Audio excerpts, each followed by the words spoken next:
LA roads feeling a little congested these days? Well, California wants to tax Uber and Lyft to see if that can solve the problem. Hey everyone, this is Kevin the Apptrepreneur, and Uber and Lyft has added a lot to congested roads. I don't think a lot of people are going to dispute that. I mean, it seems like it shouldn't, because like, oh, other people are driving for Uber and Lyft, therefore a lot of people are leaving their cars at home. So why would it be causing congestion? And it's really quite simple as to why. I mean, first of all, a lot of people who would normally have walked on to their destination or taken the bus or ridden their bikes are now calling Ubers. And for that matter, you have more people on the road driving cars because they're driving for Uber and Lyft. Sometimes they don't have a passenger, but they're just driving the roads looking for someone to pick up so that they can make some money. You know, yet these and a couple other factors means that yes, Uber and Lyft do contribute to major road congestion. And LA County and even the Bay Area are not having it. They want Uber to pay their fair share to maintain the roads that they themselves have so cluttered. And according to the LA Times, they plan to do it with a tax, because of course that's what the government does. When there's a problem, a tax will solve everything. So according to this article, transportation officials are considering a tax on Uber and Lyft rides in Los Angeles County, saying the Bay Area tech companies don't pay their fair share to maintain public streets and exacerbate congestion in a traffic-choked region. The ride-hailing fee is in the early stages of discussion at the Metropolitan Transportation Authority, along with more than a dozen other strategies to manage congestion and fund transportation projects before the 2028 Olympic Games. Oh God, that's right. Will I still be living here when that comes around? I almost want to move out already. Metro's board of directors is scheduled to vote Thursday on whether to approve a study of the ride-hailing tax. The directors also will consider approving a study on congestion pricing, which would analyze the effects of converting more carpool lanes to toll lanes, taxing drivers on the number of miles they travel, or charging a fee for motorists to enter certain neighborhoods. Once heralded as possible partners for transit agencies, Uber and Lyft have instead become fierce competition.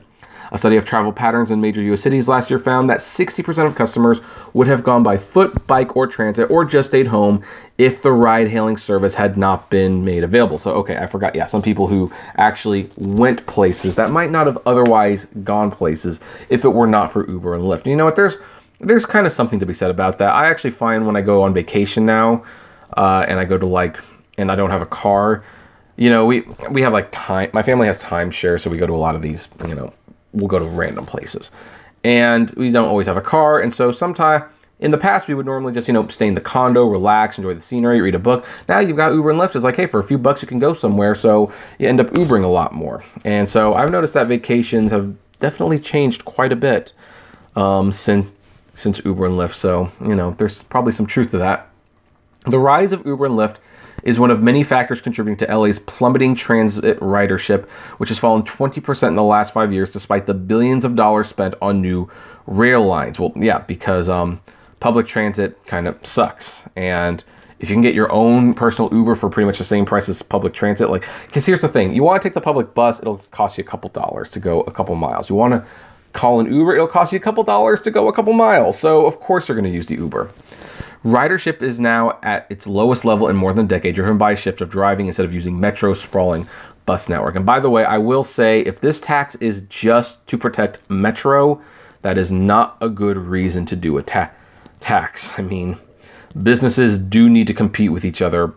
I mean, they need to compete with each other fairly, but having a better product than the other guy is not reason enough to tax the person who has the better product.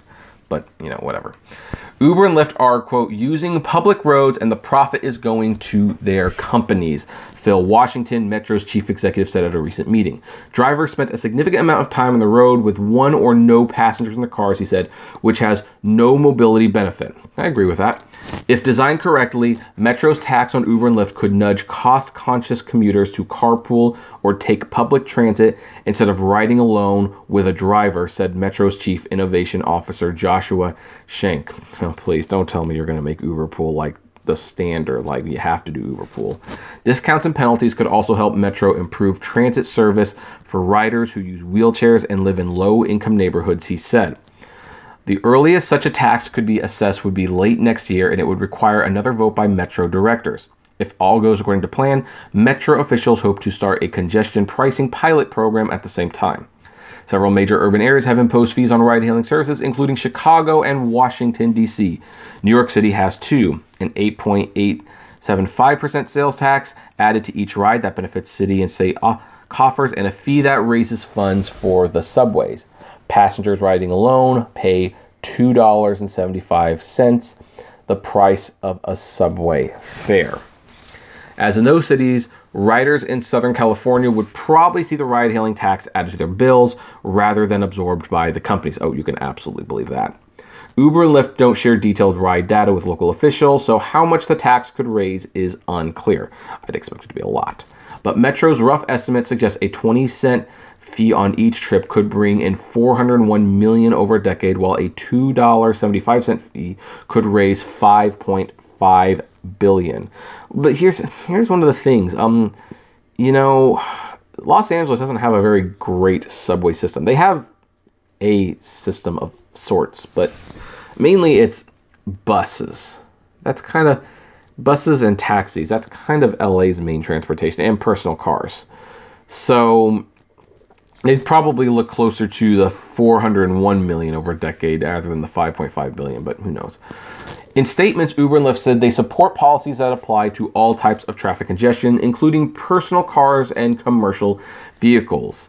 But yeah, here's the funny thing. Like, Uber and Lyft technically have been pushing for a tax on congestion, but the funny thing is, like, they wanted to tax personal vehicles, because if you tax the personal vehicles for using, you know, one person uses the freeway, then it encourages people to call Uber and Lyft and encourages the carpooling. So yeah, they've got an agenda too. In New York, Uber said it will spend $10 million to advocate for policies that would reduce single occupancy driving, including congestion pricing. But Uber would caution against singling out specific services in ways that could limit choice and raise transportation costs, aka don't do something that would make us raise prices. Just don't do it. We gotta make that money. We're the good guys. We only want to tax the people with personal cars. We don't want to tax us. Anyway, Lyft supports comprehensive congestion pricing as a way to reduce traffic, spokesman Kayleen Richards said. For riders, cost and convenience are key factors when deciding to choose Lyft over their personal vehicles. Whether fees change rider behavior depends on their size and how they are applied, said Juan Matute, Deputy Director of UCLA's Institute of Transportation Studies. A fee charged by the mile as a flat rate or as a percentage of the cost of the total ride could each have a different effect. A large fee could limit options for low-income riders, he said, while wealthier riders could pay and continue to use a ride-hailing service. A flat fee for all rides could limit short trips and prompt Uber and Lyft to nudge customers towards scooters, bicycles, and other devices, he said. Yeah, until there's like all these scooters and bicyclists on the road, and especially in LA, people don't really look both ways before crossing the street. So yeah, that would create a different kind of congestion problem, but whatever. If directors approve the study on Thursday, Metro will examine how a fee would affect low-income riders, traffic, and transit ridership, as well as assess how extensively the companies operate in Los Angeles, mimicking an analysis done by transportation officials in San Francisco in 2017. In that study, researchers found that in 2016, Uber and Lyft were responsible for 20% of the miles driven across the Bay Area city and up to 26% during rush hour in the city's most congested areas.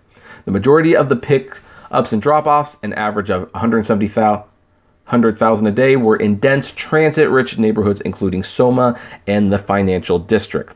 Quote, "You can stand on the street corner and count the number of Ubers and Lyfts that are on the street and see the problems they're creating.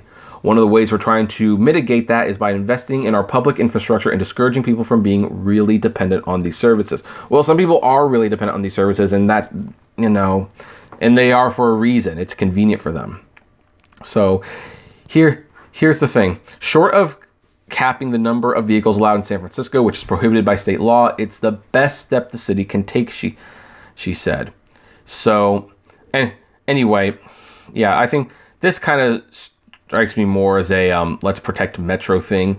But here's the funny thing. I do agree there should be some form of tax on this. I think Uber and Lyft should be paying better for the roads, but of course, everyone disagrees on what to do. It's all about money. Metro wants to, you know, tax Uber and Lyft so that they can invest more in their personal projects, and people would maybe want to use Metro more.